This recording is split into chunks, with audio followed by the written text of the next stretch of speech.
At some point in our lives, we've all felt unmotivated. Maybe you feel that way now, or perhaps you feel that way every day. And the problem is, without motivation, it's pretty difficult to get started on pretty much anything, as the word motivation derives from the Latin term movere, which means to move. So motivation quite literally means moving towards something, and that something is usually a version of your life which is better than the current one. So if we know the destination is worth it, then why do we still feel unmotivated to get started and take consistent action? To answer this, you need to understand the 4 types of motivation. The first 2 are intrinsic and extrinsic motivation. Intrinsic motivation is defined as doing an activity which feels inherently interesting, enjoyable, or satisfying. For example, if you enjoy playing basketball, then you don't need much motivation to get yourself on the court. Just a message from a friend will be enough to get you to jump out of bed. On the other end of the spectrum, we have extrinsic motivation. This is motivation driven by external rewards, such as money, fame, grades, or anything which will improve your social status. The most common example being doing a job you don't intrinsically enjoy, but the extrinsic factors keep you going, in most cases, for your entire working life. In simple terms, you need to pay the bills,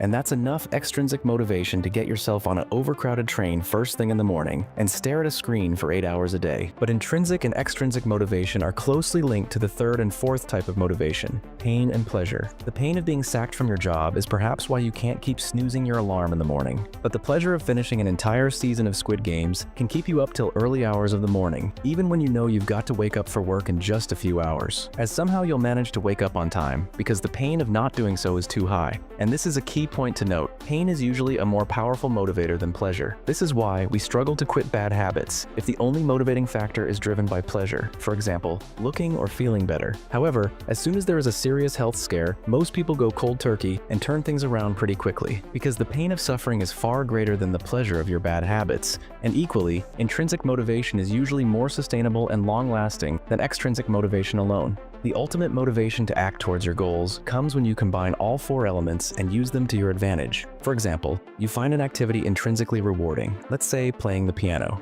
You then link some extrinsic motivation, like teaching students who are willing to pay you. The pleasure of playing and teaching is already pretty high, but this combined with the pain of never being able to express your creative freedom and being stuck in a dead-end job is enough motivation to get you started. Even if that means you only have 1 student at the start and your monetary growth is slow, because intrinsic motivation will always outweigh extrinsic motivation. And if you want it bad enough, the pain of not starting will outweigh the pleasure of playing it safe. So if you want to start feeling motivated, associate massive pain to not getting started and make the intrinsic activity the goal itself, like playing a sport you love. The extrinsic reward, like losing weight, will take care of itself, and any progress made will further fuel your motivation, making this loop stronger over time. As the Olympian Jim Ryan once said, motivation is what gets you started, habit is what keeps you going.